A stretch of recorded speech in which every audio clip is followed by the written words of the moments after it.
Cheering at pro wrestling shows in Japan is back, and 2023 is already shaping up to be a big year in the history of pro res. That's why you should listen to the Emerald Flow Show. From the Royal Road to the Green Mat, Paul and Gerard take you into the world of All Japan Pro Wrestling and Pro Wrestling Noah. Not only do we analyze events, but we examine business, who is getting over, what angles are working or not. Occasionally, we take a look at other Japanese promotions like DDT and Zero One. So if you're looking for more coverage of the world of Japanese wrestling, check out the Emerald Flow Show on the Voices of Wrestling Podcast Network, available on all of your favorite podcast apps. This podcast is a member of the Voices of Wrestling Podcasting Network. Visit voicesofwrestling.com to hear the rest of our great podcasts, as well as show reviews, columns, opinions, and updates across the world of wrestling.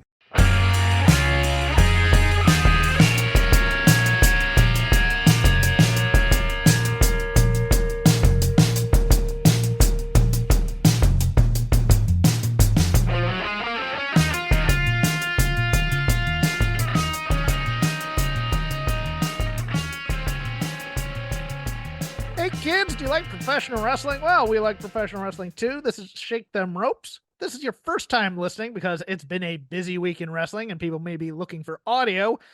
You've stumbled upon what is probably the only semi-positive show about WWE on the network. We also cover AEW at the same time. We were kind of the stateside staple. What are you laughing at? I like that we are bracing for impact and critique right at the shoot today. No. I think we all know where this is going if you've been listening to the show, but for those of you who have not, welcome aboard. Welcome aboard. This is going to be a little bit different than what you've been listening to in your wrestling audio feed this week, probably. I mean, we're light on the news. We're heavy on the snark. We've been doing this for a decade plus, so I mean, you know, we're the show that covers American wrestling usually. I used to close caption WWE again if we're just initiating people for first time listeners.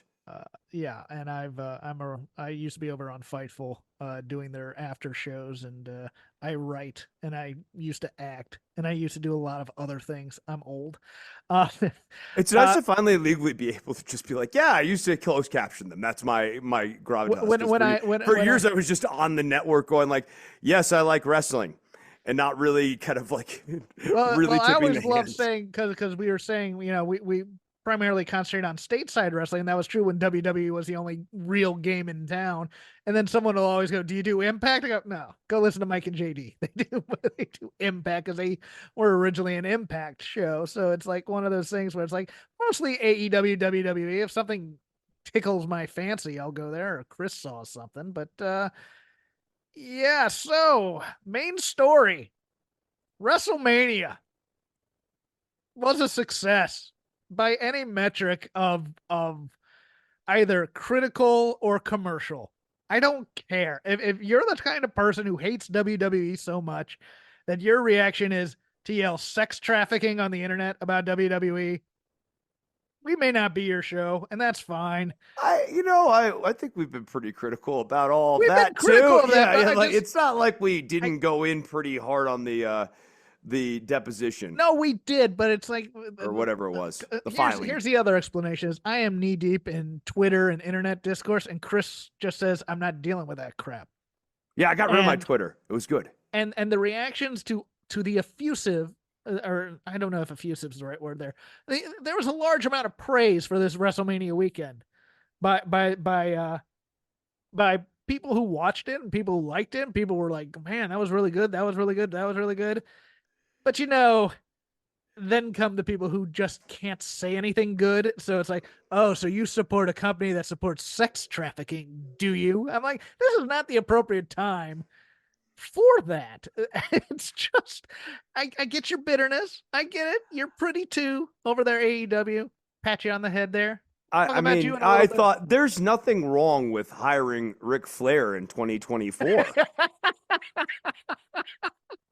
Or Matt or Jeff Hardy. I mean, these are not problematic individuals. So it's like, I get it. I get where they're coming from on this. Oh yeah. Well, we didn't like that either. Okay. Okay, you then like it enough to what quit? do you like? Did you like it enough to quit? No. Tell you, yeah, all right. You know, it's one of those types of things where I just went, all right, look, we're all hypocrites in some way because this is a dirty, scummy business that we watch. There are no winners here, as Nick Bakay used to say. It's a toss. I guess that's what makes the show different a little bit is like we don't watch one of these two products, the two dominant ones, AEW, WWE, and think, one of these guys is the angel and one of these guys is the devil.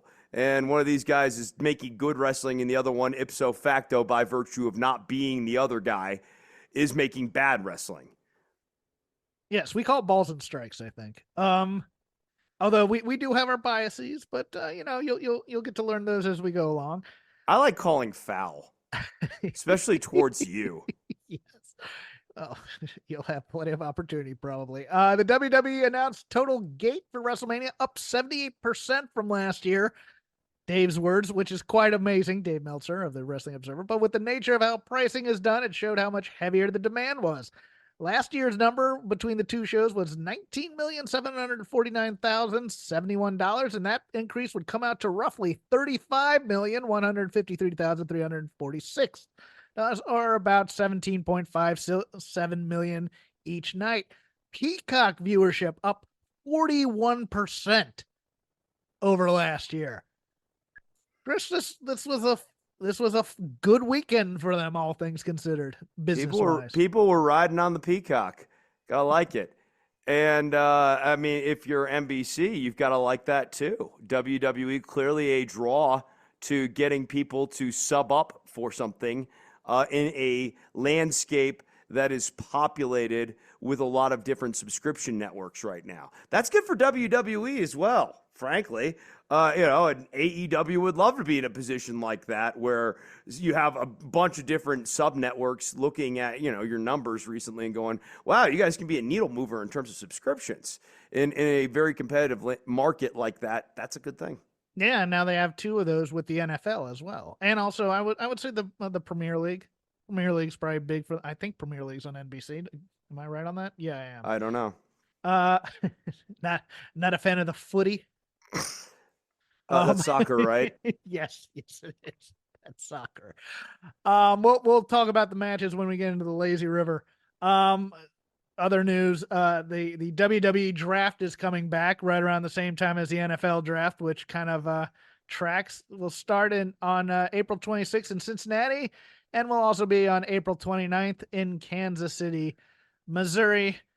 Lots of hinting. Basically, hey, we just had our big event. Now we're going to re-scramble all the rosters. I'm keeping an open mind on this, especially with the post-McMahon era. I think this is a really awesome opportunity for the writers to be able to really reset the roster and start writing the storylines and things that they want to do. If WrestleMania 40 was the start of the Paul Levesque era, as is being memed by the company, then this draft, I think, is going to be the opening salvo for a lot of new storylines and a lot of new character development inside of the company leading into our next WrestleMania. All right, it's time for me to take a bit of a shot at WWE.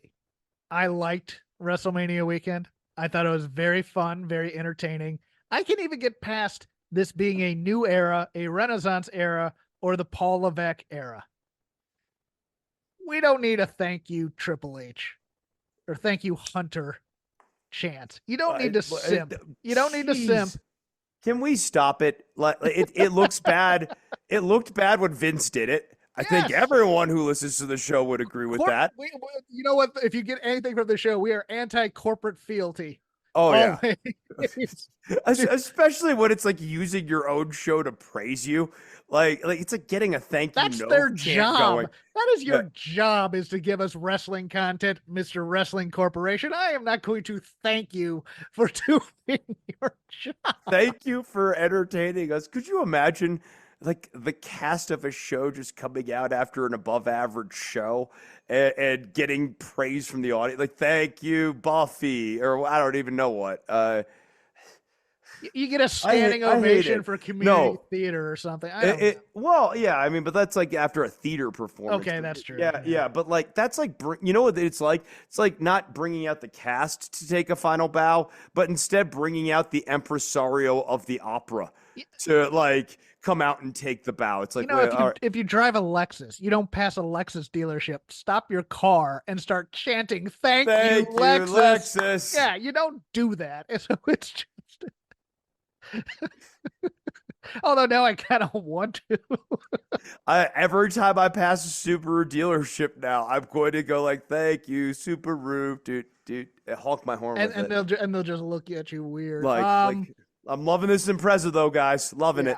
It's gonna be a shortened news thing because there's so much Lazy River and so much content from this past weekend to get through. Oh, do you want banter then, or we? No, we got a lot to talk about, Okay. so I'm just trying to get through all this. Aki Bono, who was part of WrestleMania 21 against Big Show, passing away. And then in terms of talent deals, Brian Cage announced he has quote unquote signed he has signed a quote unquote long-term deal with AEW, and that his agent was negotiating between both AEW and WWE. I have my thoughts on that. And then Matt Hardy's deal with AEW has run out, so he can go crying back to Vince saying, "Hey, one last run for me and my brother."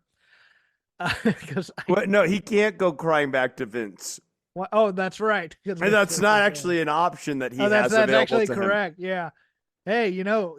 That would actually be very funny that if Matt doesn't realize what's going on in the news, it calls up Vince anyways. It asks for a final run for him and Jeff. So, I have my doubts on the Matt Hardy one because he had a new deal in front of him and then he didn't sign it, which I think is kind of ballsy given age and wear and tear and the fact that he's moving in slow motion. But I think everybody kind of thought there'd be at least one last Hardys versus Christian and Adam Copeland match. I don't think we're getting that.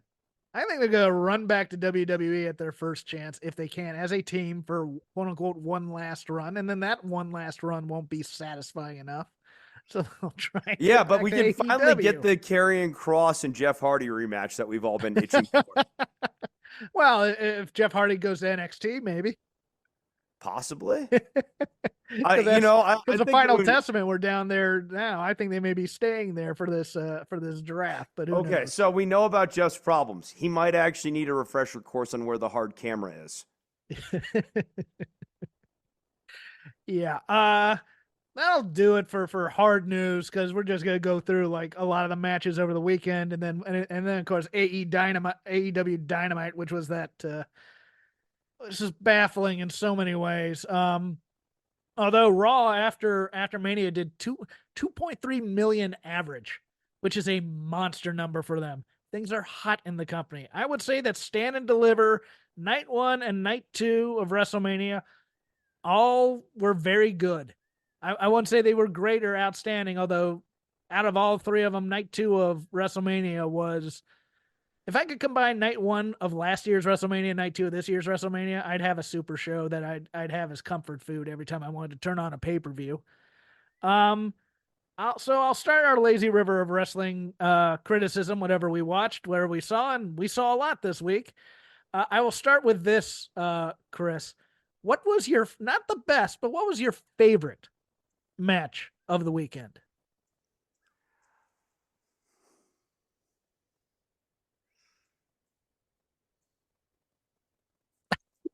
Well, it's tricky because I'm trying to just see if there's anything that I liked more. You know what it was? It was Seth Rollins and Drew McIntyre. In particular, the entire one, the match was very good. 2, the segment afterwards with McIntyre and Punk was absolutely delightful. Yes. And really, really, really solid and complete storytelling.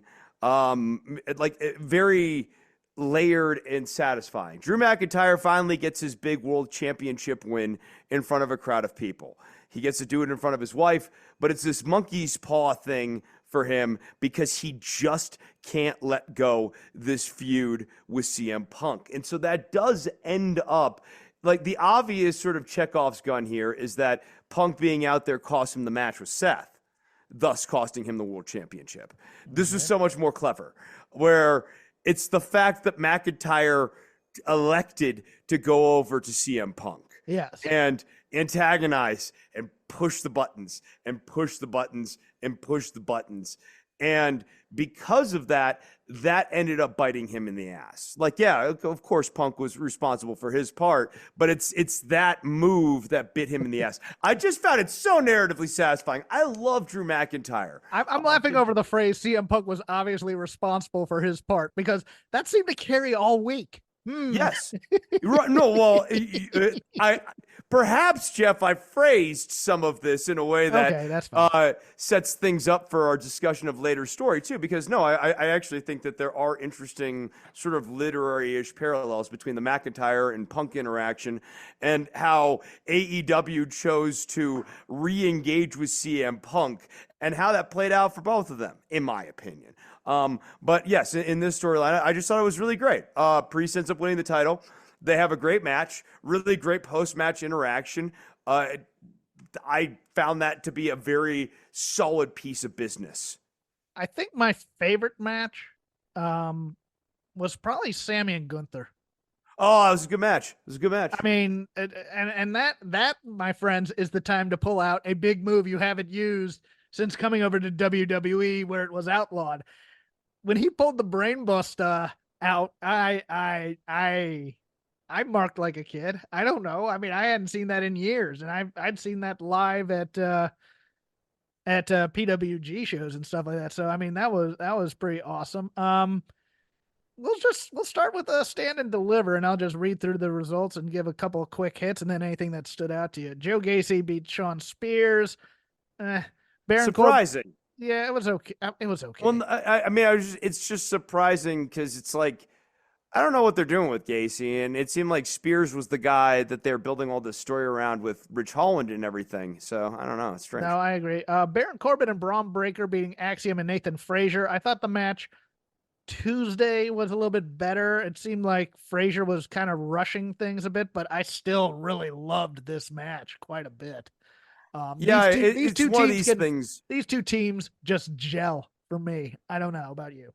I agree. I think both teams have good chemistry amongst themselves and with each other as like, competitors too. Look, Frazier and Axiom have good backstage chemistry, and obviously the Wolf Dogs do. It's hard not to enjoy the like bro friendship of Baron Corbin and Braun Breaker, where like neither one of them wants to really admit that they like each other. Rumor is they may be keeping them together on the main roster for a little bit. I don't think it's a bad idea. I don't think it's a bad idea. I mean, even if they start demobilizing them as a tag team, I would just keep them together as friends. I think Baron Corbin and Braun Breaker sort of bring out really good personality qualities in both of them. And obviously the goal here is going to be to push Breaker because he's awesome. But I think Corbin there is like the mentor, and then maybe have him, eventually have him turn on. But like, there's no money in Baron Corbin versus Braun Breaker. So I wouldn't like turn Corbin on Breaker either. No, but they will eventually. And yeah, that because that's how they build everybody. That's how they historically have built stuff. We'll see. No, I still think Hunter has the WWE system in him. So it's one of those things where I think that's the play they're going to do. Oba Femi beating Dijak and Briggs. Hoss fight. Briggs has a couple of broken ribs from that thing. This was just this was Dijak fighting for his life almost literally against these other two who were just a little geeked to be on a pay-per-view, I would say. Femi's very green. And when there's like a little bit of like the old school like early Van Vader thing where like he used to just hit people way too hard. Yes. And Femi does that. Briggs has been trying to show something. So like there's a little bit more of that too. And I think he had that like big show, like nerves thing going on. And yeah, the result. I'll do is, things I don't quite know how to do, but it's a big show, so let's just go for right, it. right. Yeah. Right. These are things that maybe I pull off 66% of the time in practice. I'm gonna give it a shot because that's better than Yes. 50. That's better than 50-50. Like, nah, that's not where you want to be. That's perfect. The 6-woman tag, Fallon Henley, Kalani Jordan, Thea Hale beat Izzy Dame, JC Jane, and Kiana James. I thought this over delivered because I had very low expectations. JC, Kiana, Fallon were they're solid. Kalani is Izzy learning. and, Thea decent. Izzy wasn't bad. She's gonna be once she learns how to play monster, kind of, because I think that's her role. I think she's gonna be fine. But I mean, this didn't suck. Let's put it that way. Thea Hale wins with her armbar that she learned, and I thought that went a decent way. Let's put it this way: it did not offend me. I thought the mistake here was putting the 2 women's matches back to back. I still think it's very funny that Thea Hale has this like one lingering piece of characterization from her like 2-week interaction with the No Quarter Catch crew where she picked up the armbar.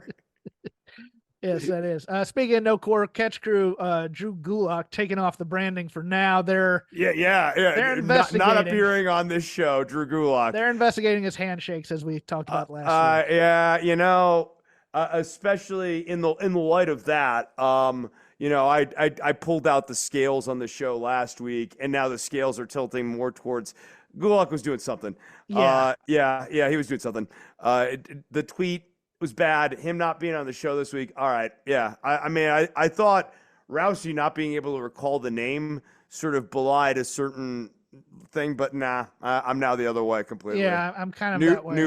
New facts have changed my mind. Roxanne Perez defeated Lyra Valkyria by submission for the NXT Women's Championship. I don't know. Are we gonna get into NXT maybe after we do the Mania stuff? Because I kind of want to talk about that match with Natty. But this started slow, but I think the last third really picked up and it really got there eventually. It was just one of those things where it started weird, and it's a little bit of Lyra, how she works is kind of almost I'm gonna punch, but I'm gonna let you know I'm punching, and then I'll punch you type of thing. So there's a little bit of hesitation on her moves at times.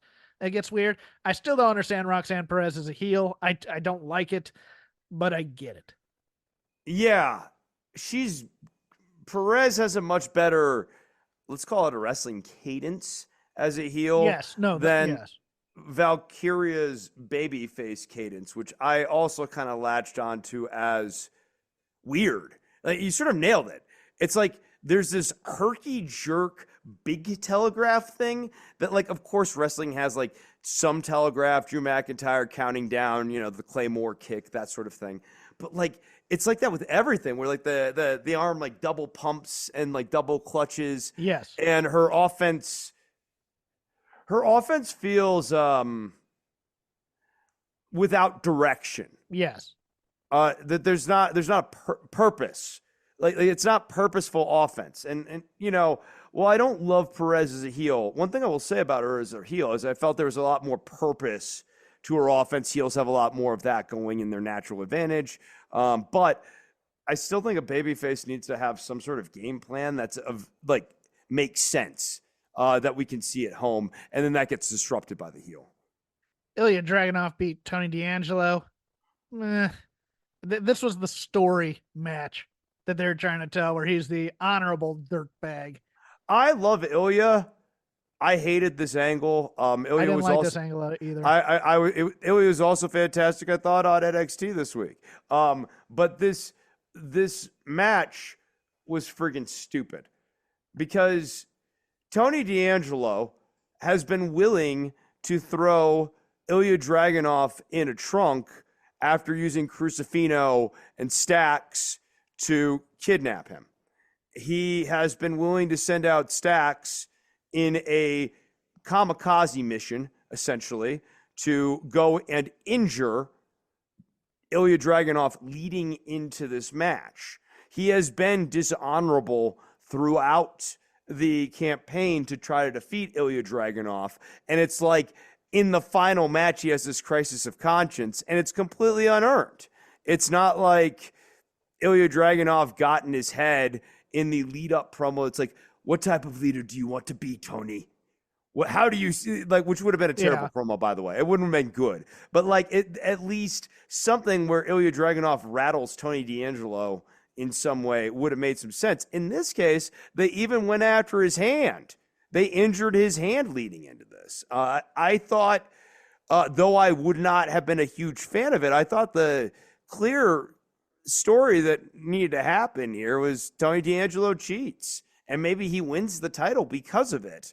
But like the Tony D'Angelo family did way too many heel things on the way to this to have then this not have moral redemption arc. Yes. Yeah. No, I would agree. It was with that. completely It was unearned. And then Trick Williams defeated Carmelo Hayes. This kind of underdelivered for me. Yeah, it really did. It was there. And to the point where I'm now a bit, because we can go to the follow-up on NXT if you want. I think that's a good way to do this. We're just going back to it pretty much. God, I hated the finished NXT. We now have Hayes, Williams, and Dragunov in kind of a weird triangle. I think they're not quite sure who they're bringing up, but I think they may end up bringing all three of them up eventually. We had Ilya show up on Raw, beating Nakamura, and that's actually going to be my surprise call for the draft. I think Nakamura goes to NXT to help Julia with English and acclimate to the United States. I think that's might happen there. And maybe they bring him down to have a program with Dragunov. Yes. That would actually be a fantastic takeover sort of program for them to, do as a one-off or even a two-off sort of thing, quick feud. Right, and the program they're going to be doing is they're saying, okay, Ilya and Trick, if Trick loses against Ilya, he leaves NXT. And I think Trick's leaving. And because I think the telegraph's already here, Carmelo Hayes costs Trick Williams the match next week. Trick doesn't win the title. I think he gets him DQ'd. I think it's even better. I think Carmelo comes in and starts attacking Ilya, and that makes Trick lose, so he's gone. Yep. And I think the payoff is Melo and Ilya Dragunov have one last match, and Ilya sends Melo packing. Yeah, so Melo gets drafted, thinks he's in the clear, and then all of a sudden Trick gets drafted to the same show, and then it's like, oh no. I actually think he needs to stop being a heel. I don't think heel Melo really works. I agree. I think cocky heel Melo works, and I put out there that maybe you just retcon this and you bring up Melo and Trick as a team. Yeah, because they Trick need to work it out. Yeah, and Melo's already lost on SmackDown, and he's been seen a couple times losing on SmackDown. That might be it. Look. We get that NXT is terrible. Well, what about all the character work they did? Look, in the Vince era, they forgot all about it. I don't think you have to forget about it. I think they can have a backstage segment where they decide. I think basically my sort of vision of this is Dragunov sends them both packing, and it's when Dragunov sends them both packing that they finally realize, okay, we need to have a talk. Like, let's finally sit down and hash this shit out. Yeah. And just another note on NXT. That was the best natty I've seen in a while against Roxanne Perez. I thought that was a really strong match on that one. Natty can bring it out sometimes, and when she's allowed to be a little bit more serious, just the chops to the chest and the belly, and you could just see Roxanne was not having a fun time taking them. No, I enjoyed that for what it was too. I just hate that all of this is happening at the expense of Lola Vice. Like, Lola Vice is so lost in this, like, booking and stuff. Her part is terrible on this, and really what they should do is, no offense to Elektra Lopez, but Lola Vice is probably a better replacement now, but she's nowhere near ready to go to the main roster. Elektra Lopez shouldn't be on the main roster. I'm not the biggest fan of Zelina Vega, but Yeah, it's very weird and just yeah, the Lola Vice involvement in this story didn't do much for me. When did you turn against Zelina Vega? I thought Zelina and Andrade were always sort of a money combo. Well, they're a money combo, but right now Zelina's not with him. Yeah. But I mean, So she's not it was bad. Yeah. no, it was a fun act when she was a second, but then she became a wrestler on the main roster.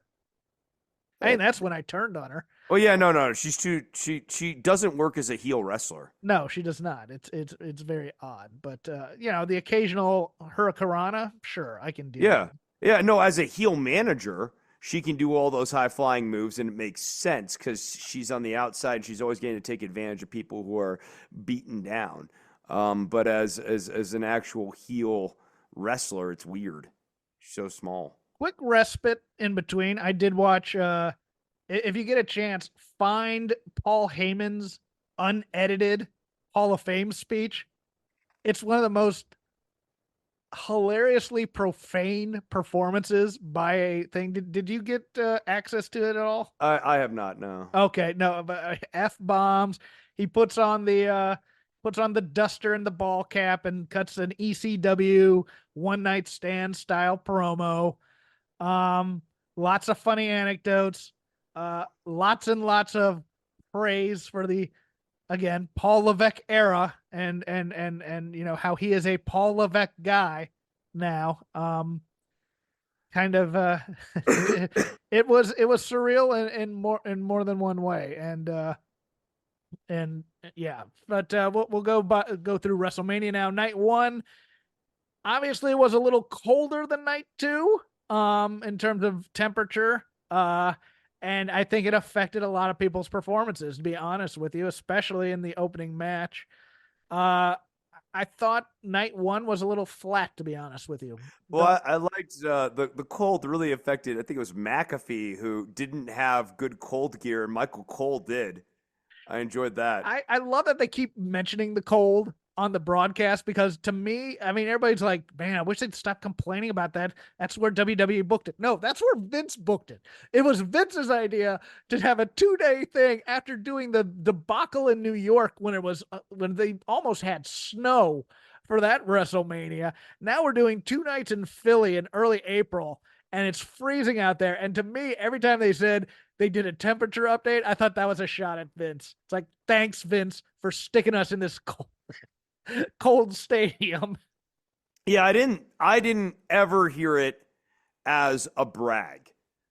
I always heard it as this is actually just kind of brutal. And like, even they had discussions about how it might affect in-ring performances and stuff too. Yeah, but some people are saying there's heaters in the posts and stuff like that. I go, I don't. What is that going to do when you're out there in spandex? In your underwear, yeah, exactly. Yeah, that's tough. Also, all those bumps hurt more because it's cold. Yes.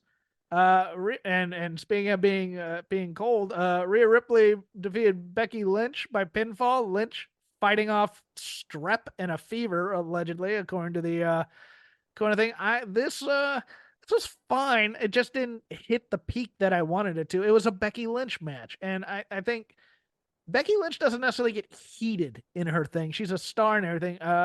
Rhea looked like $1 million. I thought she was very good in it. It was just one of those things where it's like, I thought I was expecting a little bit more of a match. I thought I was expecting a little bit more of believing that Becky may overcome Rhea, but I never really got into that. I never bought in at any point in this program that Becky was going to win. They didn't do a very good job sort of making the case for why you'd want her to beat Rhea. What is the Becky future that we were all supposed to be imagining? So it sort of made the match a foregone conclusion match for me, which whenever we have one of those, I tend to grade harder. There they have to really sort of like work their asses off and just really deliver something, even though I know where we're going. This just didn't get there for me. 6-pack ladder match for the tag team titles, the various ones. Austin Theory and Grayson Waller getting the SmackDown titles, a rather anticlimactic moment. And then Awesome Truth, as I kind of opined last week. Yep, they got the Raw ones. And exciting for R-Truth to get his WrestleMania moment. And there was some, no, straight up, like you could tell it really meant something to him. I'm laughing at the Raw follow-up where they just go right back to him thinking he's part of the friggin' Judgment Day. He is. He is. He defeated Jordan Devlin. They had a match, Jeff. The match had consequences. One of those consequences is that Jordan Devlin is not actually an official member of the Judgment Day. He's just buds. And R-Truth is a member of the Judgment Day. They just don't like hanging out with him. It's honestly kind of sad. A lot of the usual crazy tag team ladder stuff, putting people's backs in peril. Dunn and Bate and Gargano and Ciampa doing most of the quote unquote work. I always love it that the losing teams are the ones who end up killing themselves for these matches. It hardly seems fair. Well, it's kind of like the whole thing where it's like once you get off injury, they put you in Money in the Bank or something to prove that you're healed. Like Sin Cara and Sheamus and Luke Harper and you have Theory and Waller right there, who are two young, hateable heels. Why are they not getting most of this? Oh well, Grayson did, and but Grayson's also took that horrible thing in the ladder match in NXT too. So it's like one of those things where it's like he's just willing to do all that. I did dig the Kofi Kingston, Xavier Woods, Rocky and Apollo Creed gear. Always nice. I thought all of the Philly tributes were actually a lot of fun. There's too many Eagles tributes for me. Okay, but I'm talking like the Sami Zayn storyline being a tribute to Rocky. I thought they actually had a lot of like clever little tribute things going on in this show that made this a very Philly show. Rey Mysterio and Andrade with the LWO beat Santos Escobar and Dirty Dominic Mysterio with Angel Berto and Elektra Lopez. Why? Party match. I don't understand why they this finish was, but hey, Joaquin Wilde got to do his catapult spot. Looked just as impressive as you thought. I agree. I don't understand. Why don't you let the heels win here? No, Dom should always beat his dad. Yes. Yeah. No, like that should be the story. Like, and he should cheat to do it every single time. It's like, and that's sort of like the running joke. Like Dom's a shit wrestler, and Ray's a legendary one. Yeah. But for whatever reason, he always beats his dad every single time. I think that should have been the story. Breaking that streak was criminal to me. Jey Uso beat Jimmy Uso by pinfall. This stunk.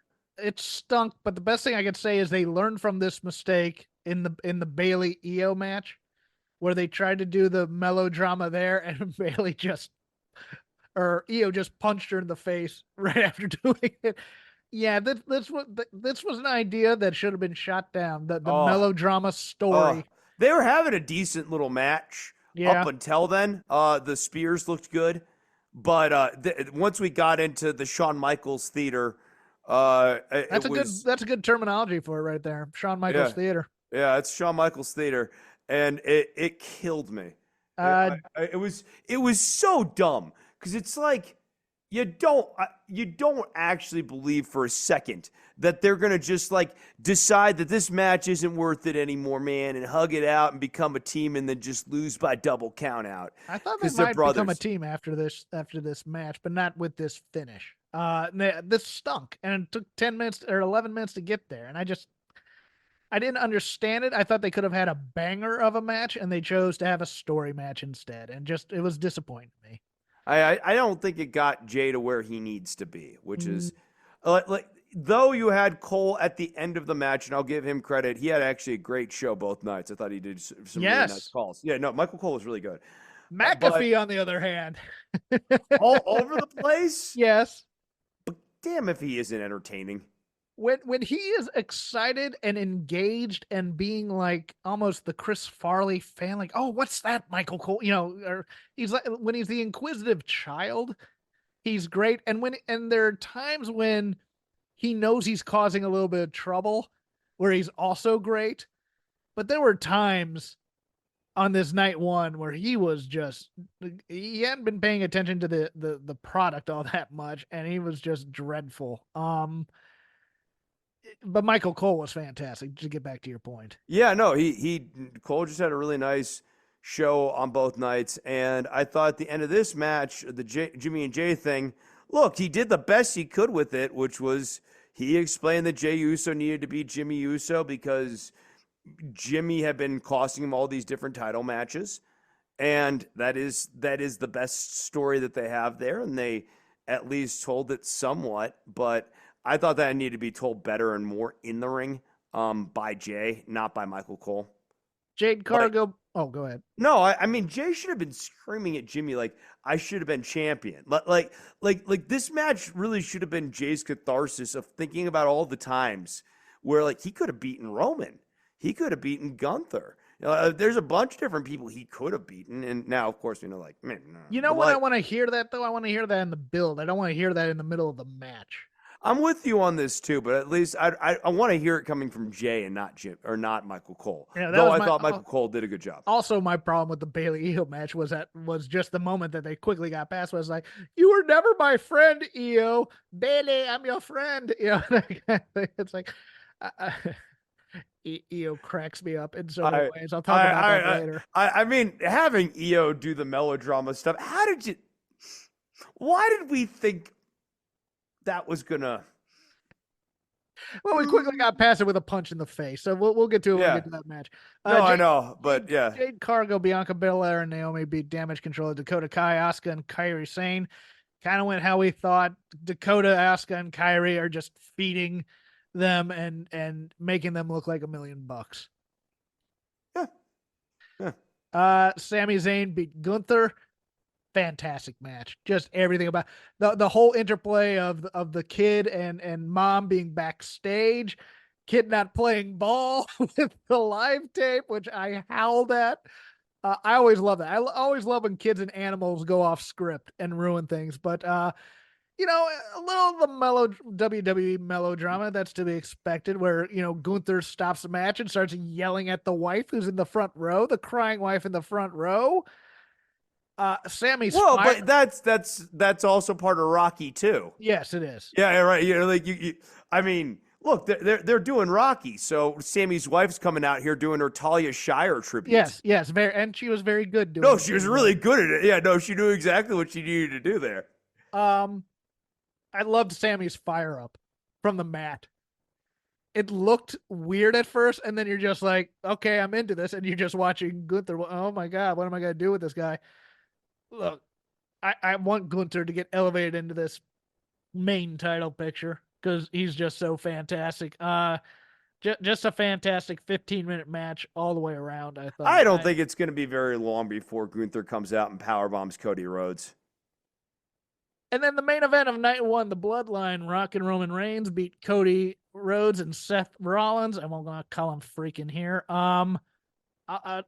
45 minutes, including entrances.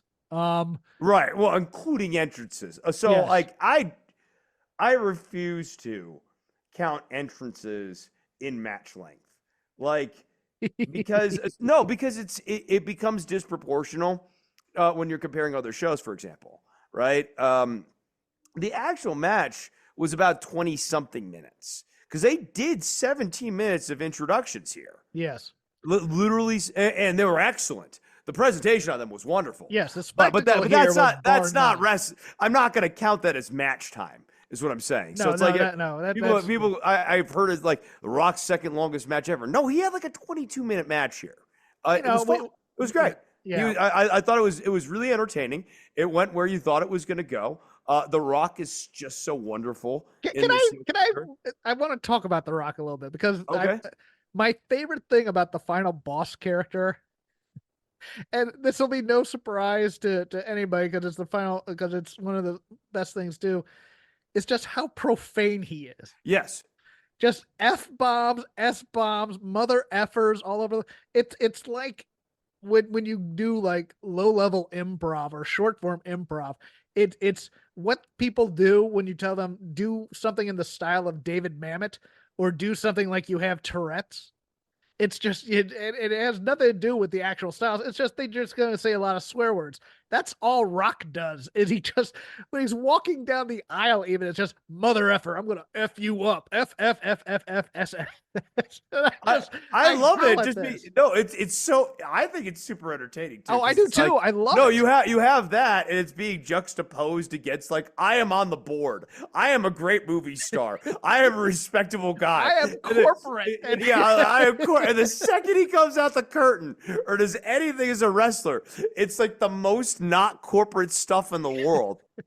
This character is one of the most entertaining Dwayne Johnson characters he's ever come up It's with. the most for me. Yeah, I like this no, more than Strudel and yeah. Oh no, you're right. Yeah, like I mean, yeah, maybe one of the very when he was still heel, like that very early phase. But yeah, no, like he's so good as this. actually corporate Rock might be my favorite. Where it's like, Rock thinks you should fire him. Just okay, that was pretty good. But yeah, that's at the table for night 2, which to me possibly the best one night of WrestleMania. I'll put it up against night 1 from last year. I'll put it up. Look, I won't say it's the best because for me 17 is still the best. For others, maybe 30 is the best. But just a fun night of wrestling. Starting with Drew McIntyre versus Seth friggin' Rollins for the World Heavyweight title. Best part of this was Punk on commentary right at the end of the Seth Rollins. What would you call this? The Mardi Gras line for him when he was coming out, his entrance. Oh, what'd he say? Oh no. Oh, here's what he says. He said looks like a bunch of mummers. Prince Caris was also a mummer. That is a Smoky Mountain Wrestling reference from 1994 about the character Prince Caris, who was a giant mummy.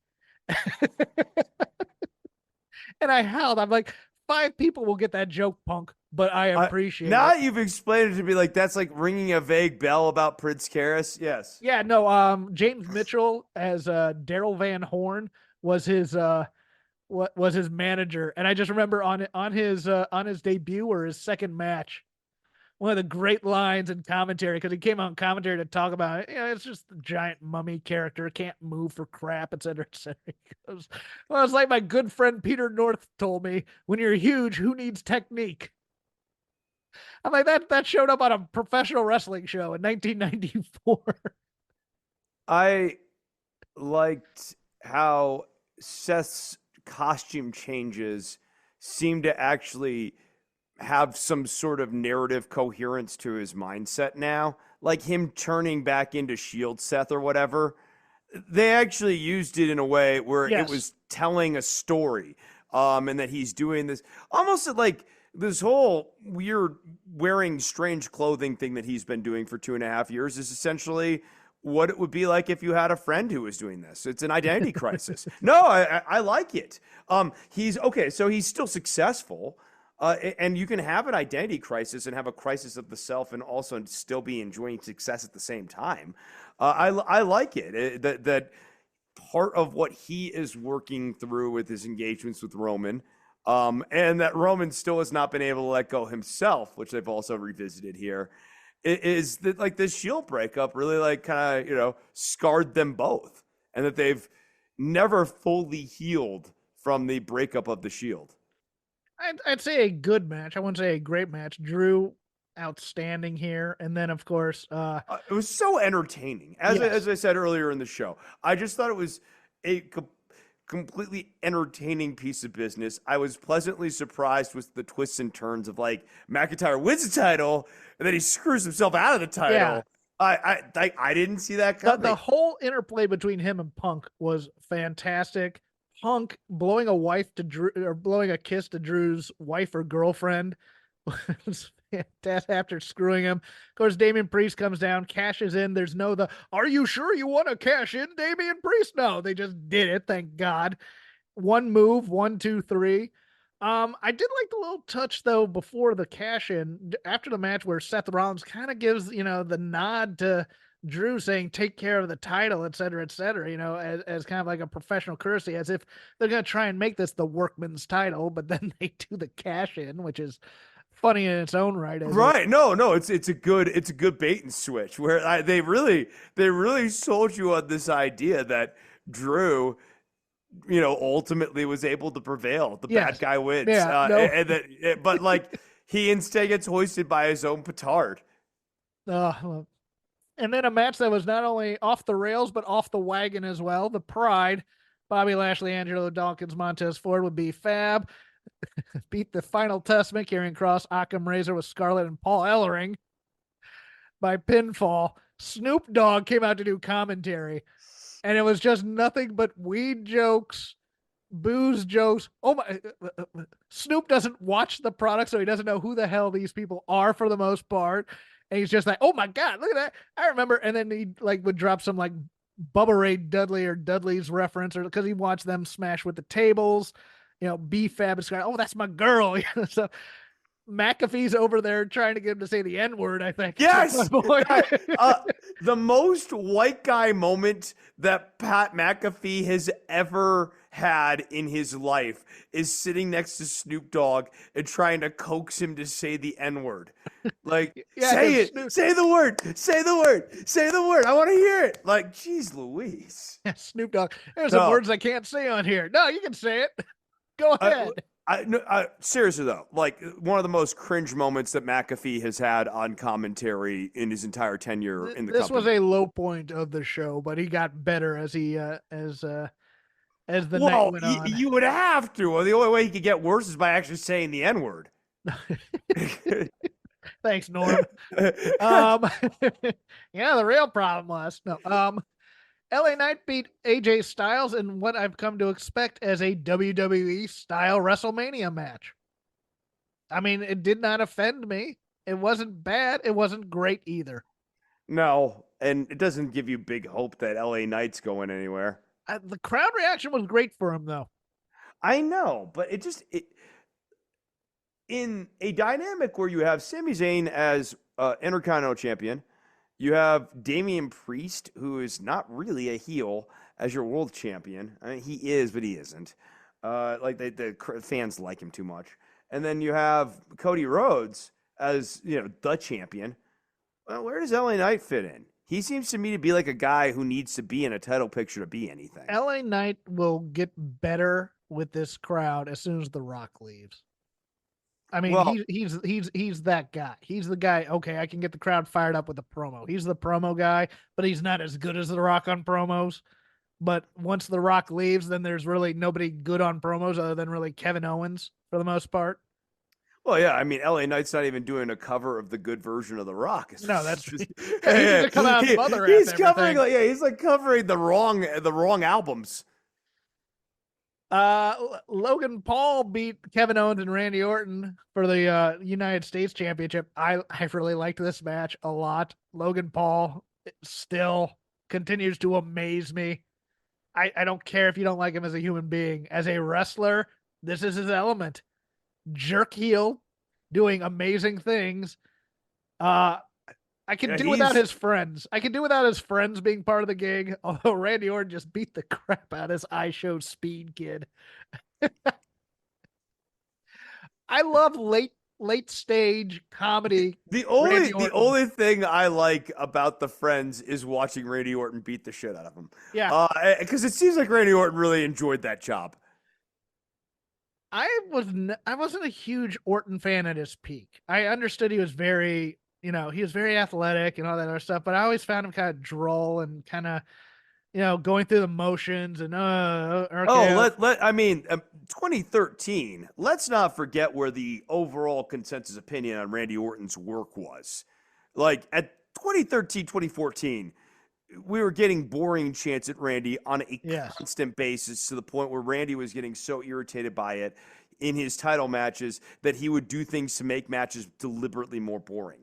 Like the rest holds and stuff. That was a byproduct of years of build. And so then that said, Old Man Orton, comedy Old Man Orton, I love. Just the first time when it's like Owens and Orton now have to go at it because Orton tried to pull an RKO on Owens. It's like, is it time now? Do we have to do it? the whole thing with the golf cart where he's telling Kevin Owens to slow down because his old man comedy Orton kind of playing off of how big of a star he used to be entertains me to no end, Chris. Yes, I I like his character. I think Even with Riddle, who's a piece of garbage, that interplay it was always really he's playing straight man to this absolute doofus. So right. yeah. No, he was entertaining as that. I think both Orton and Cena have now found themselves very comfortable veteran roles where they're not going to be stepping on toes and they can still do something really interesting and meaningful to the card and really bring something to whatever match they're in. Aunt Pam defeated Io Sky. Oh, Chris, the smile on my face after this match. Look, I am a Bayley fanatic. I think Bayley is the best bell-to-bell women's wrestler WWE has probably had. No offense to anybody else in terms of building blocks, in terms of that. The reason why I loved this match so much, Chris, is it was the simplicity of it. We didn't have a lot of high spots or anything like that. Io got to be Io for the first time since NXT, which was great. But Bayley got this crowd invested by selling a knee. To the point where I was worried after that first dive where she came up a little bit limping. I thought, okay, she's hurt one of her legs again.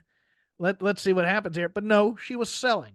And she continued to sell. And she continued to do a Ricky Morton type of sell where it's like she's coming back and Io's just beating on her and doing high spots and doing the 3 moonsaults and stuff like that. And here she comes. The Rose Plant is not a good move. She should probably have won with Bayley to belly now that she's a babyface. But to me, this match was the best women's match on either night. And I thought she did great. I thought Io looked spectacular here. There was no shenanigans from Damage Control at all, which really helped it be a nice one-on-one match. And afterwards, Bayley and Sasha had a bit of a posse of young women in terms of coming up in the business who were super fans. So she's at the press conference and she's wearing a t-shirt of Jada Stone, an indie wrestler who used to make custom shoes for her and Sasha. Billy Starks was a big Bayley fan coming up. She won a title over the weekend. You have Roxanne and JC and a few others down at NXT. She has a army of young women working the indies and working NXT that idolized her. I was happy she got her moment. I kind of wanted a little bit more. You can't really get that kind of, you'll go into it. I almost took your point there accidentally, and I apologize. But I was very happy with this match. I really, really enjoyed it. Yeah, I mean, I think, you cite some of the people who cite Bayley as an influence, and these are the more quality wrestlers of this generation, especially in the WWE class. JC Jane and Roxanne Perez are both fantastic. I mean, obviously, Roxanne is Punk and Charlotte put her over big during a stand up with I think ESPN. I it was that, but I mean, both Charlotte and CM Punk were like, look, she's the Rock of this division, and I don't mean the wrestler of the Rock. I mean like the foundation of this division, and she finally got her moment. So yeah, I mean everybody. I don't know anybody who may say a bad word about her. Maybe Alexa Bliss, but go on. Yeah. What was my other point going to be? You tell me. Oh, you said you can't get the kind of pre-show you were telling me about the difference between NXT. Pre-show. Yes. Okay. All right. I was like, wait, I was about to say something. Yeah, that was like 2 hours ago now. Yeah, it's back. It's back. So I think the problem for this type of match, and especially for people who want these matches to be like elevated to that, 5-star or whatever. Tokyo Dome, Dave Meltzer specials. Vibes. Yeah, big Tokyo Dome vibes here, that sort of thing. So, like, people who want that, especially out of WWE, the only product that they've ever had that's really been able to give you that, like, mini Tokyo Dome sort of vibe was the black and gold, old school NXT. And you can still sort of see that even with this current NXT's presentation in flashes, bits, little spurts and that sort of thing. There's something about the level of intimacy that you need, especially for a story like this to really get off the ground. It doesn't, for me, work as in front of 80,000 people sort of story. So in a way, it's like, why did the match not quite meet some people's expectations or whatever? I think part of it is that it's the wrong band for the wrong venue sort of thing. One thing I alluded to it earlier, but something that always cracks me up is whenever EO does the yell type of thing, like kind of thing, I don't know what it is, but I howl at that every time. She's the angry yell type of growling type thing that she does when she's kind of staggering. I find her staggering around thing kind of weird at times because she's still doing it, but like she did all the way down the ramp as well. But it's like when she's like, Bailey, you're mine.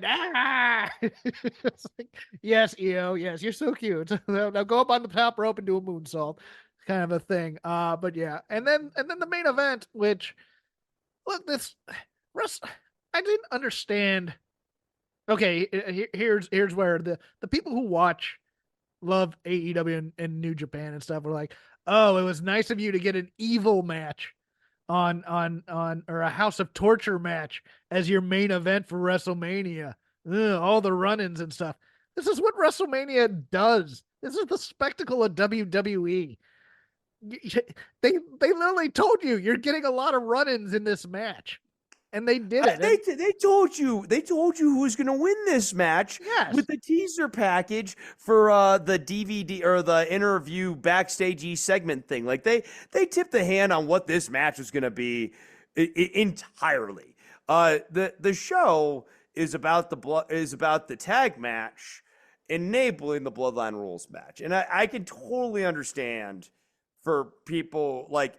That's not necessarily the main event they want, but like we've already seen Cody and Roman. You weren't going to get a pure wrestling technical They already clinic. did that. They already did that long match, right? They already had that match. This is finishing a story.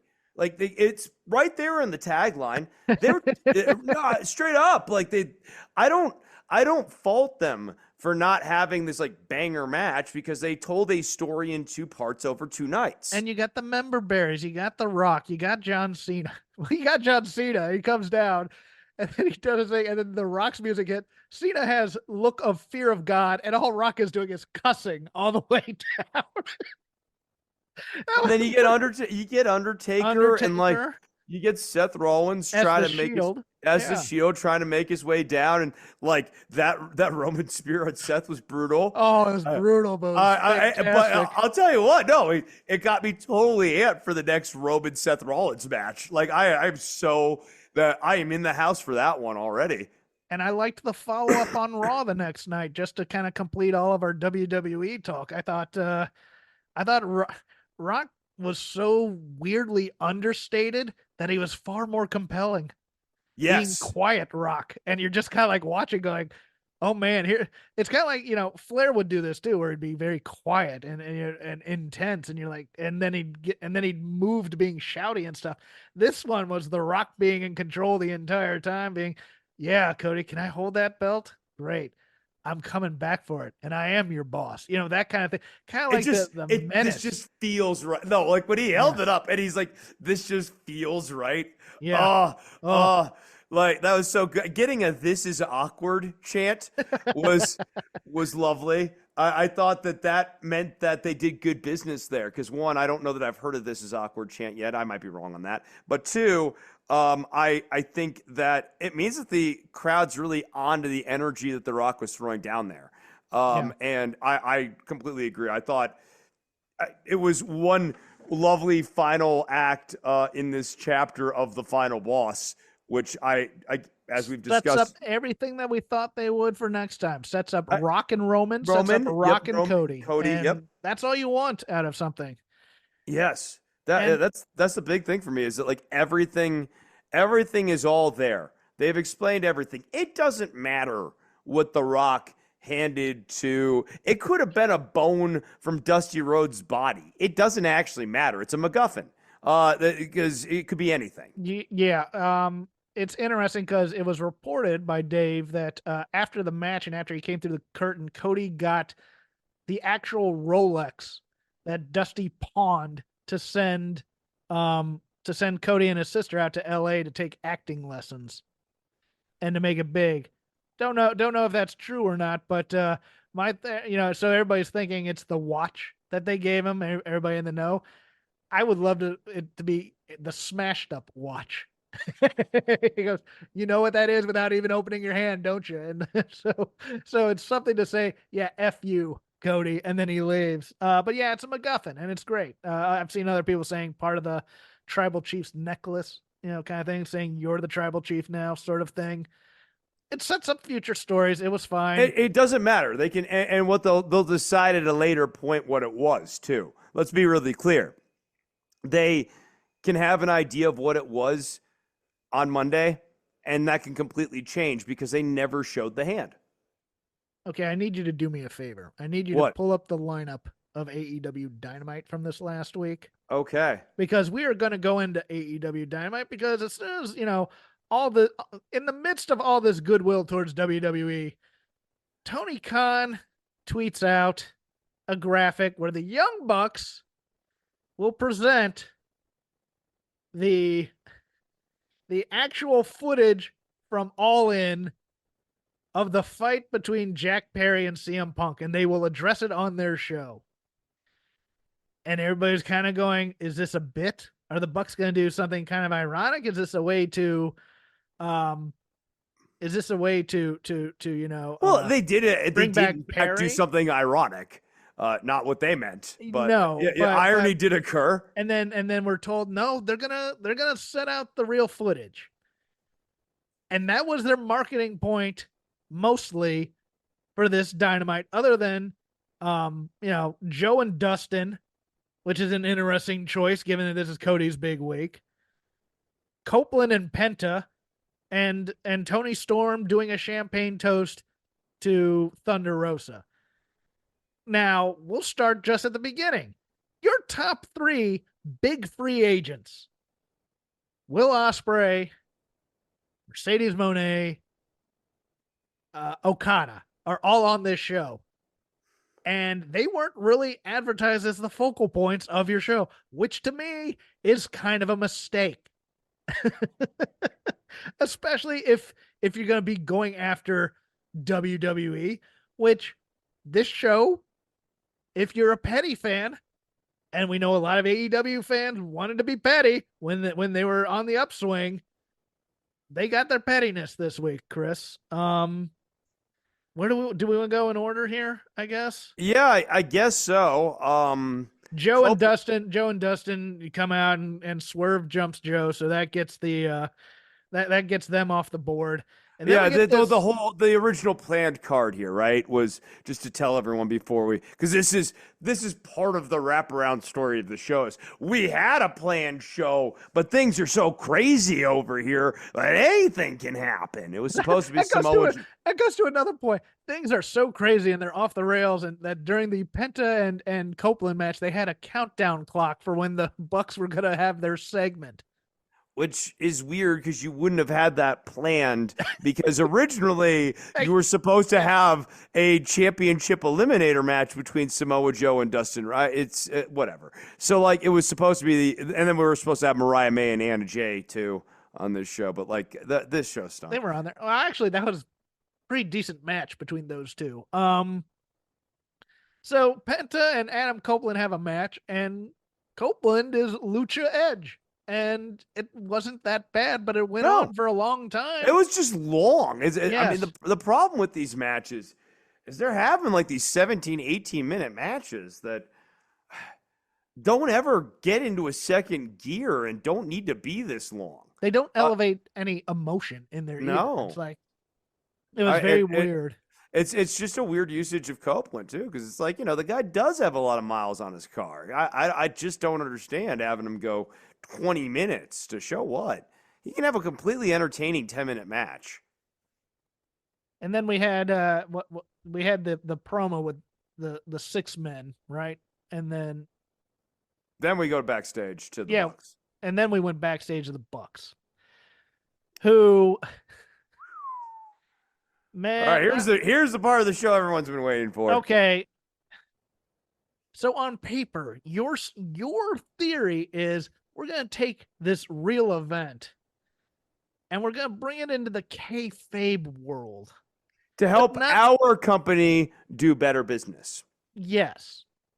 And that's important. I want to circle back to that too. But also the real reason we're doing this is we're going to show you that Punk was really the bad guy here and we're going to trash him. So they show this footage under the pretense of this whole event was on our big day as EVPs, and then it threw us off so much that FTR, his buddies, beat us in the match at All In. Okay. So they show this. I mean, just based off of that, kayfabe-wise, it's got to be pretty bad. Wrestling is typically a pretty civil place. So, like, this is the part that kills me, right? I'm going to drop the joke here. CM Punk shoves Jack Perry, and I'm supposed to believe that two wrestlers have never seen a man shove another man when every contract signing that happens in this company results in somebody going through an effing table? Yeah. Then they show the footage. Problem one. Well, see, I'm still getting over the fact that they're trying to use this fight as an excuse for losing the match. They're blurring that line. Right. Why would that affect? No, that's what I mean. If like the level of violence in kayfabe that these wrestlers are used to is like way beyond, I shoved you because I'm mad at you. People do that shit all the time in this company. All right, Punk. Here's the if you're living under a rock and you didn't see the footage. Here's the deal. Punk goes backstage, and he's in Gorilla. And he's talking to Perry. Perry's playing with his hair and kind of like, oh, I don't have a problem, whatever, etc. Punk is getting a bit tired of old Gen Z Jungle Boy, or maybe even Gen Y at this point, millennial Jungle Boy, not taking Punk super seriously. So Punk high faces him / punches him. Perry goes in for a leg, and he gets kind of he gets in a headlock, and Joe tears Joe comes over immediately, pulls him off. Punk goes right behind the monitors and yells something at Tony Khan and storms off with Malachi Black in and Chris Hero. Chris Hero's going, oh my God, what the heck's happening? Our boy Mookie is back there giving a tour to, I think, friends of one of the people in the match. Say, yes, this is the backstage area. And all of a sudden a fight breaks out. And he's like, let's move along on the tour right now. My thought was, Chris, somebody got fired over this? Really? Again, like even outside of the world of kayfabe, it's a wrestling company. Like we know how these wrestlers are. And they do have these sort of scuffles. My thought. I've seen worse on a set of a Hollywood project where the producer and the director then later hugged it out the next day and said, we're so sorry for all you guys having to see this, et cetera, et cetera. Nope, we're going to HR on this one. Right. I have a big problem with that. Just given the general dynamic of wrestling locker rooms. Second, my big takeaway, my primary takeaway here is that Tony Khan, the whole narrative that he is a bad leader, that he is a bad manager, it is never more evident to me than this guy hiding behind a piece of cloth, pretending that a fight isn't happening 6 feet in front of him on the other side of that cloth, or maybe even 3 or 4 feet in front of him on the other side of that cloth. And that fight is happening because if we're going to believe Phil Brooks here, and I mean, so far, I thought this videographic evidence is supposed to be a stirring rebuttal of everything he said, and I'm not seeing that in this videotape. I see a few things that are not consistent, but it seems to me like a lot of stuff is consistent with Brooks' story. It seems like, and then believing Brooks on this, he asked Khan to deal with this, that Tony Schiavone had wanted Brooks to go and have a talk with Jack Perry about blading and some of the other stuff that he was doing in the matches. And Punk said to Khan, you need to handle this or I will. I don't really want to have to handle this.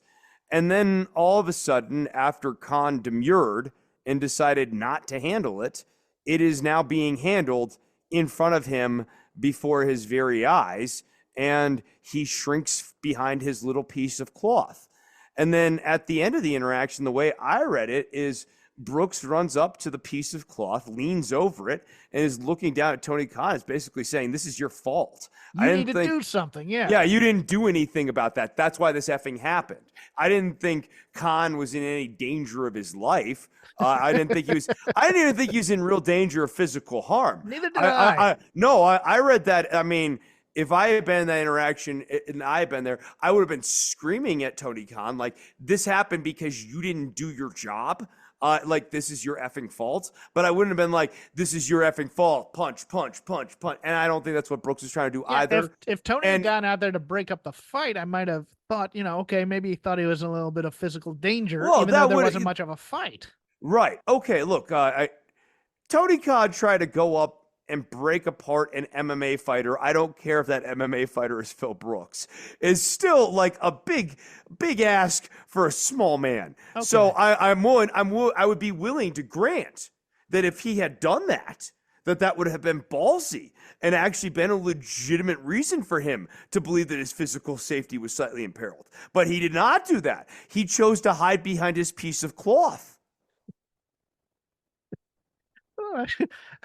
Not a monitor, a piece of cloth. Okay. No, because there's the monitor, yeah. And then there's a little piece of cloth, and nothing is real on the other side of the piece of cloth. The only thing that's real is what's on your side of the piece of cloth.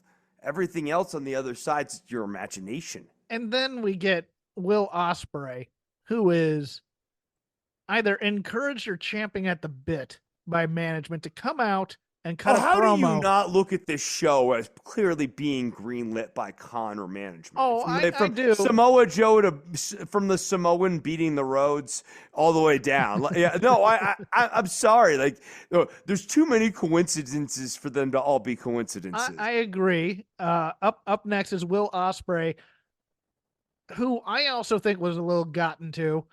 And look, no way. Well, I mean, Triple H goes on Pat McAfee's show, and he basically says they basically ask about these big free agents that AEW's gotten, and he basically says, "Look, there's some young guys who haven't proven themselves, and they'd rather get the lighter schedule than come to WWE, which is a grind." And maybe they can't embrace the grind type of a thing. And look, this was a cheap shot by Triple H in many ways at AEW and its talent, and Will Ospreay, because basically the thing was AEW offered more money, but they also offered Will Ospreay the chance. He didn't have to move to the States. He could stay in the UK and he could come back and forth and do shows at his leisure. Triple H does this, and I'm not saying it's correct. I hate it. I hate the pettiness from number one as much as I hate number two. But number two's always going to be petty. Number one's just going to take shots at them. And I get that too. But number one didn't even take shots at them, right? Like that was a shot at Ospreay. Okay. So the Hunter thing, yes. The rest of this show though was Phil Brooks, an employee of the company number one, like getting to company number two so bad that they dedicate an entire episode to him. Yes. And building up a fantastic feud for Jack Perry and CM Punk to eventually have in WWE for a ton of money. Oh, and ratings were up 17% because Punk was the star of this show. That's and people were chanting for CM Punk at the end of this. Yes. Yeah. So this was so short-sighted. AEW is never going to be able to capitalize on the CM Punk Jack Perry business that they built here. WWE is. Yeah, and so Ospreay comes out and basically says that the only grind Triple H had was on the boss's wife. Okay, great. I mean, I get that the people who are AEW tribalists were digging this promo. The tone was Hey, great. these were banger jokes 20 years ago, and they're banger jokes now. That's how it works. Yeah, I was like, okay, great, we're on to that. And then we have the 6-man with Hook, Chris Jericho, and Shibata versus Shane Taylor. Is it Productions or Promotions? I can't remember. But Shibata takes the pin against Lee Moriarty. Now, there's two things wrong with this. Number one, commentary is hyping. This is the biggest win of Lee Johnson's career, Lee Moriarty's career in AEW. But all they're showing is Hook and Jericho bickering at one another. Number two, we just used Shibata to put over our main event at our pay-per-view, where both Will Ospreay and Bryan Danielson beat Shibata to make it a quote-unquote big deal that these two would now be facing each other at Dynasty.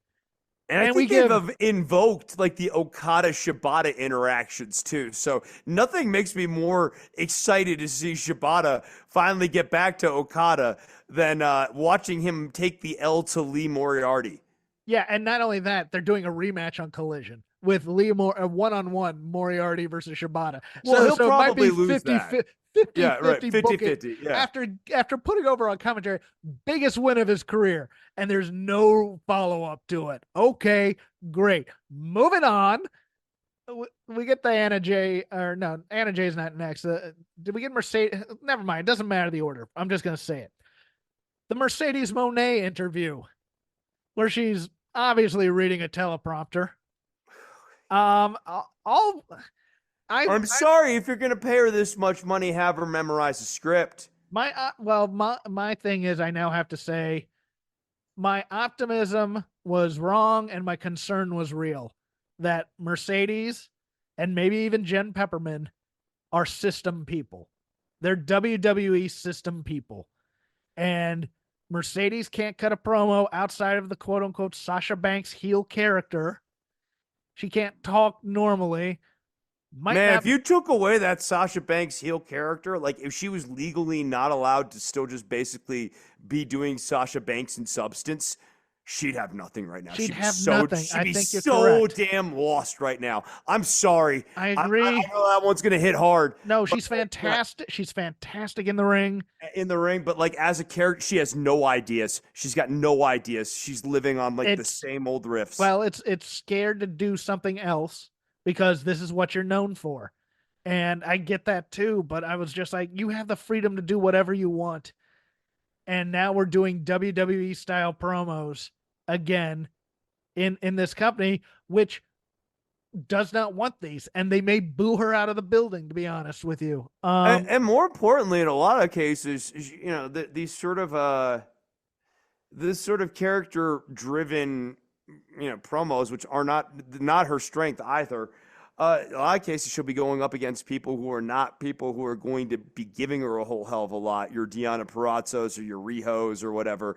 Outside of Toni Storm, you don't have a lot of people who can be the big character foil sort of thing for her. So we get the champagne toast.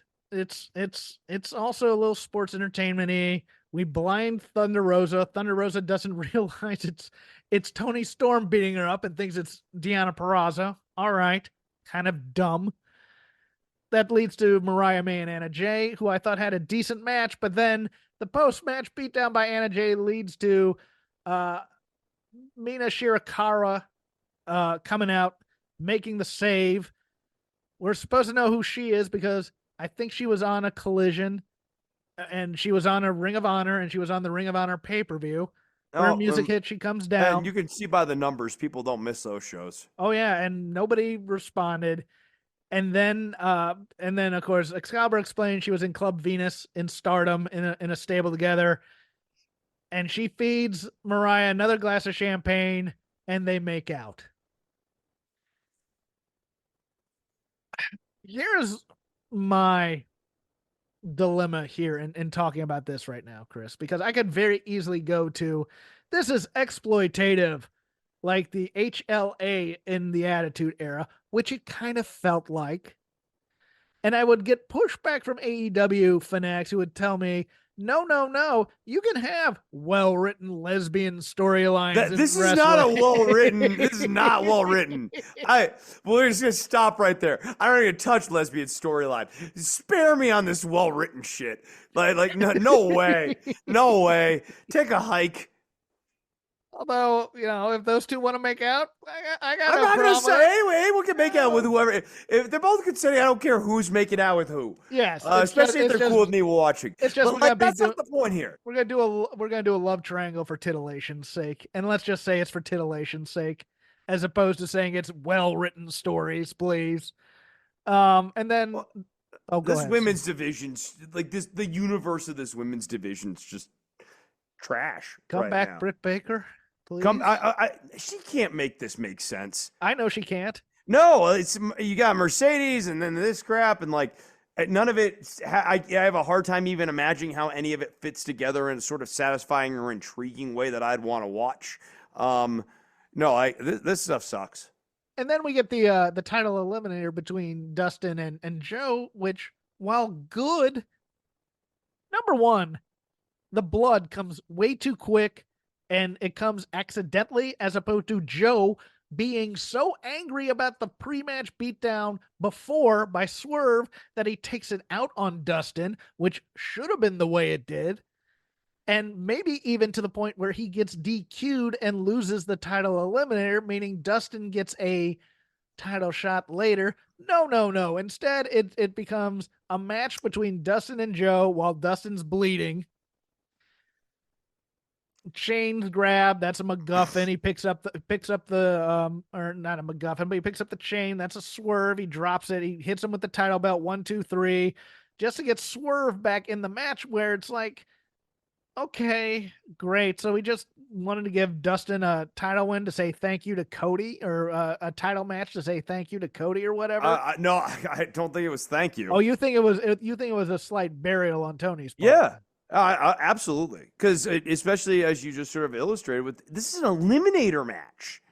All they had to do was set this up where Dustin wins as sort of a nod to Cody. I thought so too. I thought, and then and he doesn't win the title. No. He just wins the eliminator match. Yeah, and it's match, and then let a Joe feel good moment where we say yes, we're all in on the success of the Rhodeses across the board. No, I viewed this as a little bit of a burial. You let Dustin win this one because either Joe gets so mad he gets DQ'd, and then you just have him murder death Dustin on the next one to the point where Swerve comes out and saves him before Dynasty on the Go Home show.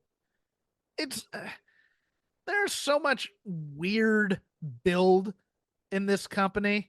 I mean, they didn't even really commit to the notion that Dustin really wanted the title right now. No, his whole build is I just have banger matches all the time. It wasn't this incredible. No. I think there was a see. Here's the other issue. I think there was a throwaway promo on Rampage where he goes, I've never held a world title before. I'd really like a chance at one, kind of a thing. It's like, yeah, well, not everybody watches everything. Show us that promo, please. I would like to see it. But this whole episode can be encapsulated because I forgot one little thing that wasn't worth talking about, but it was great. It's like Ospreay is out there talking about AEW. This is where we wrestle, and this is where wrestling takes place. Wrestling. And they cut to the Julia Hart House of Black lore promo. And I just went, that's perfect. That's perfection right there. That is what we're dealing with here.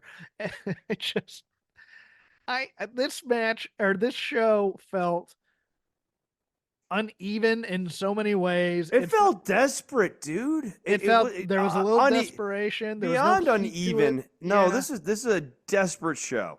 They have these stars: Copeland, Okada, Monet, and you have Okada coming out here and having an enhancement match. Like, why? What for? What is the point of this? And then you have him go back and do a loosey-goosey promo with Kingston and Briscoe. That kind of, because it's being taped live, Copeland misses his line, so they have to actually repeat the whole thing to set up the mixed tag match. It looked unprofessional. It was just do pre-tapes. Okada does not feel like a prestige guy Yeah. right now, which is so weird because he's Kazuchika Okada. Like he should feel, or Kazuchika Okada. I'm still not used to You and saying I both do Kazoo. that.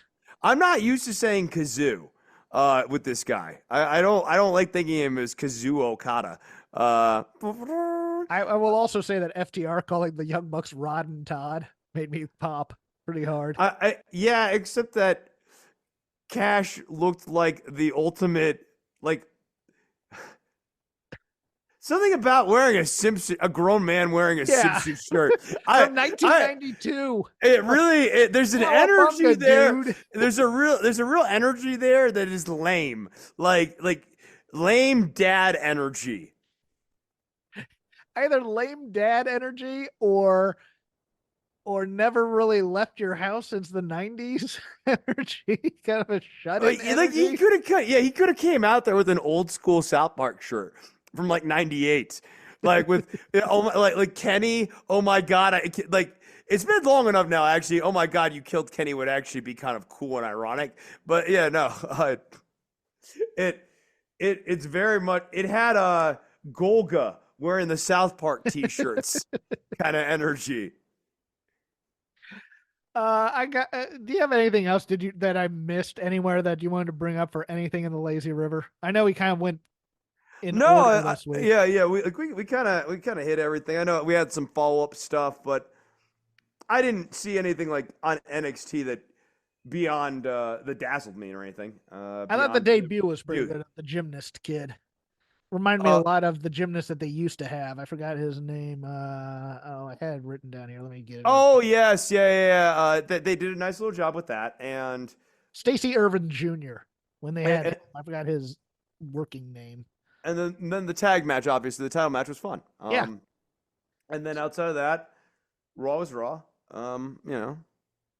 We'll leave it there then. Yeah, we'll leave it there. You can follow me on Elon Musk's X, aka Twitter, at CrapGame13. Arcane jokes, arcane references, bad jokes, and wrestling talk for the most part. You can follow the show at Shake Them Ropes, all one word. We're part of the Voices of Wrestling podcasting network. I'll get into that in a sec. You can follow Chris on his Instagram because he only does Instagram. He refuses to come anywhere else, probably because he's smart. At DOCTOR_NOV. We are, again, part of the Voices of Wrestling podcasting network. If you like more, let's say, work rate type talk, plenty of shows for you, including the flagship and The Good, the Bad, the Hungy, which is more AEW centric. I do a show that focuses only on Dynamite over on the Fight Game Media Network. It's called The Dynamite Show. We go live on YouTube about 20 minutes afterwards, myself and Paul Fontaine from F4W. Chris has other varied interests that he'd like to tell you about now, including his ears. Yeah, well, my ear, I mean, you know about my ear, right? Like my Yes. right side, yeah, it's like friggin' collapsed in. So I'm getting surgery on that next week. That'll be exciting. I used to teach music lessons. Wait, you don't anymore? Well, I would like to, but my homeowners association has actually said that I am not allowed to teach music lessons out of my house unless I get express written consent from the board. I have now I put up $600 worth of soundproofing in the last week here, and I received another noise violation on a Saturday around 7 p.m. for briefly playing my drums for about 10 minutes, 15 minutes maybe, after I'd set up all the soundproofing just to try it out. So yeah, no, I have played that acoustic guitar. I look longingly at my musical setup that I set up, and I am enjoying deeply the monkey paws millennial's dream / nightmare of owning a house that brings you infinite torment. But if you'd like to take some guitar lessons via Zoom or with your acoustic guitar, I am certainly available. Message me on Instagram at DOCTOR_NOV. Help me move out of this hellhole. I'm looking forward to the feud. It's coming. Hey everybody, my name is Jesse Collins, and I want to tell you all about my show, The Gentleman's Wrestling Podcast, here on the Voices of Wrestling Podcast Network. On the Gentleman's Wrestling Podcast, we do a thorough analysis on the biggest issues and trends within the pro wrestling industry. We talk a lot about pro wrestling media. We talk a lot about fan culture and wrestling's place within general pop culture, and we talk about the broader influences that are shaping the way we discuss and analyze the pro wrestling industry. We've had some of the brightest minds in the pro wrestling intelligentsia on the show, including WrestleNomics host Brandon Thurston, both Rich Craich and Joe Lanza from the Flagship Wrestling Podcast, Trevor Dame from the Through the Years podcast, and a whole lot more. This isn't a show for hot takes. It's not a show recapping the latest episode of television. This is a show focusing on the biggest topics in pro wrestling and doing a deep dive on the real stories behind the surface level analysis you might find elsewhere. The Gentleman's Wrestling Podcast is available wherever you get your podcasts, and we'd really appreciate it if you gave us a try. Thanks.